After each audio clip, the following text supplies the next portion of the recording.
No cabe duda de que hay películas que terminas de ver y sabes exactamente qué sentiste. Sales del cine emocionado o decepcionado o simplemente indiferente.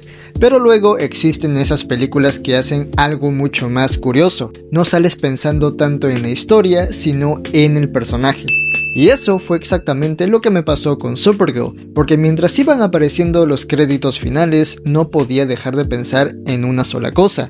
¿Cómo es posible que una película me deje con tantas ganas de seguir viendo a su protagonista y al mismo tiempo sentir que desaprovechó gran parte de su potencial? Y sí, desde este momento quiero avisarles que este video tendrá spoilers, así que si todavía no han visto la película, guárdenselo para después. Dicho esto, comencemos.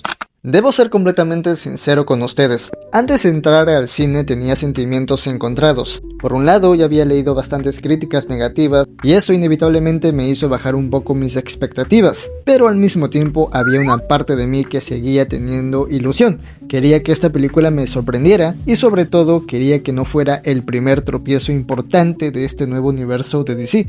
Porque después de ver Superman yo salí del cine con una sensación muy difícil de expresar.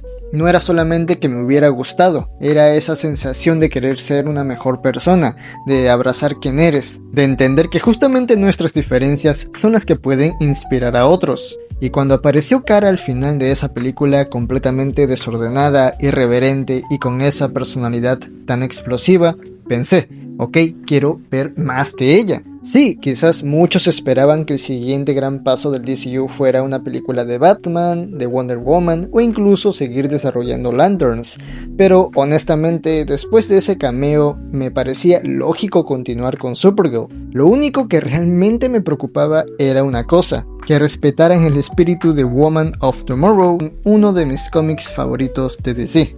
Y ya entrando en la película, tengo que decir que los primeros minutos me parecieron buenos. No sentí rechazo, no sentí aburrimiento, simplemente sentía que todo iba demasiado rápido.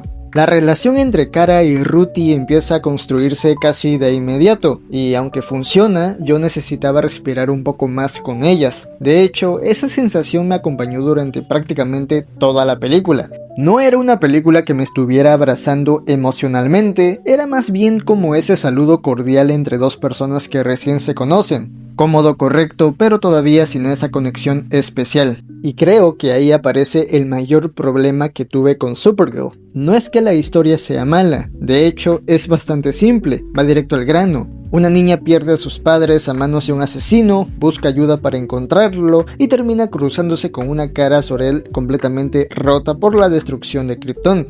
Dos personas heridas, dos personas viviendo el duelo de maneras diferentes, dos personas intentando descubrir cuál es la mejor forma de seguir adelante. Sobre el papel, me parece una historia preciosa y además muy fiel al cómic. Pero siento que la película nunca se permitió detenerse el tiempo suficiente para que ese viaje emocional terminara de golpearnos. Todo avanza muy deprisa, bueno, por lo menos para mí. Pasamos de un planeta a otro, de un conflicto a otro, de un personaje a otro, y constantemente tenía la sensación de que alguien estaba diciendo detrás de cámaras: oigan, ya, sigan. Cuando justamente lo que más necesitaba esta historia era quedarse unos minutos más con Kara, porque el trauma de Kara es la película, no las peleas, no Crane de las Colinas Amarillas, no los viajes espaciales, es Kara, su duelo, su culpa, su incapacidad para dejar atrás un pasado que la sigue consumiendo, y siento que ahí había muchísimo más para explorar. Porque si hay algo que esta película hace realmente bien es presentarnos a esta nueva Supergirl. Y debo decirlo desde ahora, Millie Alcock nació para interpretar a Kara Zor-El. Así de simple, señores. Entendí perfectamente por qué el director Craig Gillespie, a ver si su nombre se pronuncia así, decidió retratarla de esta manera. Porque esta no es una heroína perfecta, es una mujer rota, traumatizada, muy sarcástica y desordenada, que intenta esconder su dolor detrás del alcohol, la rebeldía y una actitud de me da igual todo. Y precisamente por eso me pareció tan humana, porque perder un hogar, perder a tu familia, quedarte completamente sola, no son heridas que desaparecen de un día para otro. Hay personas que cargan ese peso durante años y Kara es una de ellas. Lo bonito es que poco a poco, gracias a Ruthie, empieza a recordar quién quería ser antes de que el dolor la consumiera. Mi escena favorita de toda la película ocurre precisamente cuando parece que todo está perdido. Cuando Kara está completamente debilitada bajo el sol verde, empieza a recordar a sus seres queridos, recuerda las enseñanzas de su familia y justo cuando sale nuevamente el sol amarillo, ese traje que durante toda la película parecía casi una carga, por fin adquiere significado. Ya no estamos viendo solamente a Kara, estamos viendo nacer por decisión propia a Supergirl. Y esa escena me sacó una sonrisa enorme. Ahora, no todo funciona igual de bien. Por ejemplo, Creme de las Colinas Amarillas. Creo que es, sin duda, el aspecto más flojo de la película. Cumple, sí, genera problemas también, pero nunca termina convirtiéndose en un gran antagonista. Y eso es una pena porque en el cómic, aunque tampoco sea un villano legendario, sí destaca por algo muy concreto, su inteligencia. La manera en la que constantemente pone en aprietos a alguien infinitamente más poderoso que él. Aquí, en cambio, muchas de sus ventajas parecen aparecer simplemente porque el guión las necesita, y eso le quita bastante fuerza. Y hablando de sorpresas, Jason Momoa como Lobo. ¡Qué acierto, carajo! ¡Qué personaje tan divertido, tan carismático, tan descaradamente metalero! Cada vez que aparecía en pantalla lograba levantar muchísimo de lejos la energía de la película. Y curiosamente, aunque podría desaparecer sin cambiar demasiado la historia, yo quiero volver a verlo, porque transmite exactamente lo que uno espera como un personaje como Lobo. Ahora, hay una decisión del tercer acto que me dejó completamente dividido, y es el final que tiene Creme. Durante toda la película, Kara le enseña a Ruthie algo muy importante, que matar al hombre que destruyó su vida no le devolverá absolutamente nada, que únicamente añadiría otro peso más a su conciencia. Es un mensaje precioso, muy humano y muy cercano a la filosofía de Superman. Y entonces la película toma un giro. Es Kara quien termina matando a Creme, y ahí fue donde me quedé completamente frío, porque entiendo perfectamente lo que quisieron hacer, mostrar que Kara no es Superman, que ambos llevan el mismo símbolo, pero entienden la justicia de formas diferentes. Es una idea interesante, muy interesante. El problema es que la película no se toma el tiempo suficiente para construir esa decisión, simplemente ocurre. Y por eso termina sintiéndose más como un giro inesperado que como una conclusión emocional. Con los días he logrado entender mejor esa decisión, incluso aceptarla, porque resume muy bien el lema que acompaña a esta versión del personaje. Superman ve lo bueno en todos, yo veo la verdad. Y quizá esa diferencia sea justamente la que hará tan interesante la relación entre ambos en futuras películas. En el apartado técnico sí debo admitir que me quedé esperando mucho más, especialmente en la fotografía, porque si han leído el cómic de Woman of Tomorrow sabrán que uno de sus mayores encantos son esos mundos llenos de color, personalidad y vida.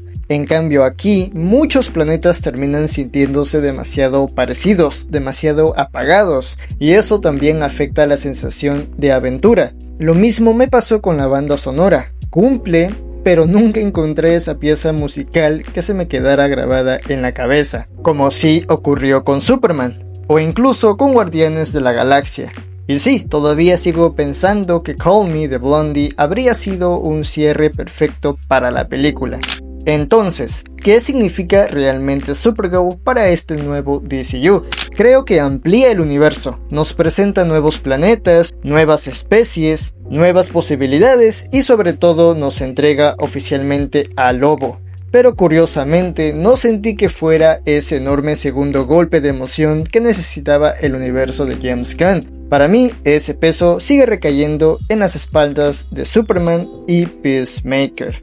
Supergirl da pasos hacia adelante, importantes, pero todavía no termina de echarse el universo al hombro. Y aún así, con todas las críticas que acabo de hacer, quiero dejar algo muy en claro.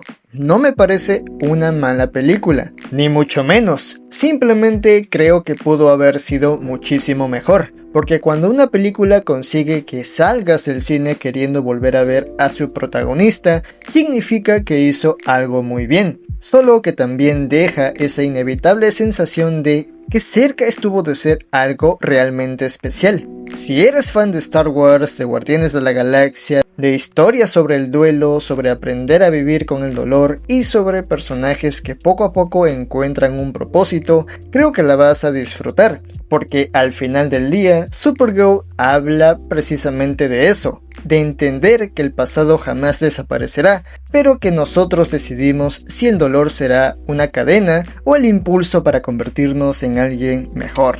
Y quizá esa sea la razón por la que, aunque la película me haya dejado tibio, el personaje me dejó completamente convencido. Porque si Superman fue la película que me recordó por qué vale la pena creer en los héroes, Supergirl fue la película que me hizo creer en una heroína. Ahora solo hace falta que las próximas películas estén a la altura del enorme personaje que Millie Alcock acaba de presentar. Pero ahora quiero leerte a ti. ¿También sentiste que Supergirl como personaje es mucho más grande que la película que la presentó? ¿O saliste del cine completamente enamorado de esta primera aventura? Te leo en los comentarios, porque tengo la sensación de que esta va a ser una de las películas más debatidas del nuevo DCU.